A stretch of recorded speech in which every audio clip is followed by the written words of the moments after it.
Pega então um tema que não era muito debatido na sociedade e faz ele virar algo comum. E aí, através disso, como a depressão também, que muitas pessoas meio que, ok, estou com depressão, então vou procurar ajuda, que até então não acontecia, mas aí com o debate, com isso sendo falado abertamente nas mídias, na imprensa, em grupos sociais, aí a pessoa fica um pouco mais tranquila a não ter aquele pré-julgamento, né? Que ela entende que todo mundo está passível a passar por um momento ruim, digamos assim. Ela se sente até mais à vontade para procurar ajuda. Você diminui o estigma, né, que a própria doença ela tem. E no caso, o suicídio em si, ele não é considerado uma doença, ele faz parte de algumas doenças que podem gerar ou levar a pessoa a cometer o suicídio. Mas geralmente não é algo que é falado, que é conversado.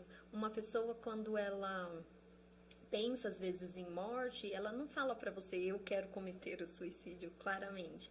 Ela vai dando indícios de uma forma mais, como se diz, sutil, né? E aí, há algumas pessoas que entendem ou já ouviram falar sobre isso, ou de repente conversam com alguém a respeito disso, ela pode conseguir detectar isso, né? Através de diversas formas que a pessoa acaba trazendo no dia a dia, e para quem convive com ela, às vezes percebe os sinais. E tem algum exemplo que você pode passar para nós de sinais que essas pessoas dão, que tem indício assim pro suicídio, alguns sinais que ela dão para nós que estamos aqui, para quem está assistindo, né? Às vezes, talvez até esteja passando por uma situação que está vendo alguém e não sabe, né, que está dando esses sinais. Inclusive, acabou de pegar a minha pergunta.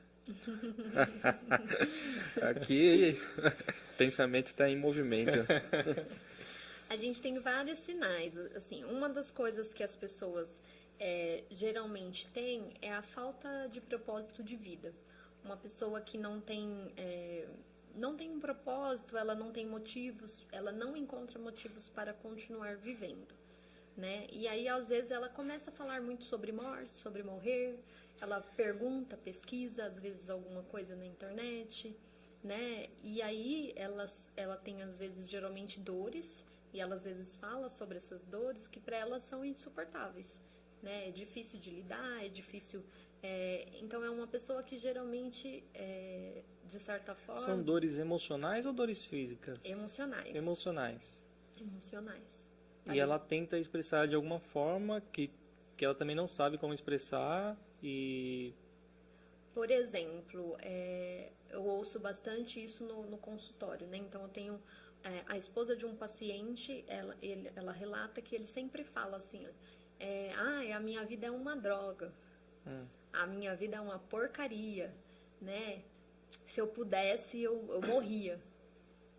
Né? E isso é um marido dizendo para a esposa. Legal não, né? Quer dizer, eu queria pegar o gancho aqui. Legal assim, quero pegar esse gancho. Você falou de propósito de vida e você está falando de uma pessoa que não sente útil, né? Ela fala, minha vida talvez não tenha muito significado. Isso tem... E aí era justamente esse ponto, assim.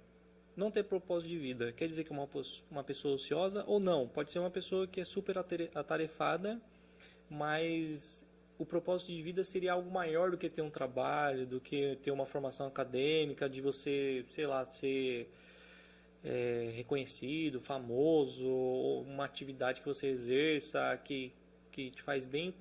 Qual que é, né, os limites ali? Em que nível, né, a pessoa que chega nesse estado, ela está trafegando ali? Geralmente, quando uma pessoa profere esse tipo de pensamentos e de sentimentos, ela pode até ter um trabalho, ter uma vida sociável, né, que aparentemente parece estar tudo dentro dos conformes, mas ela não se sente, às vezes, parte daquilo, parte da sociedade, ela não se sente... geralmente tem esse sentimento de desvalor, de incapacidade,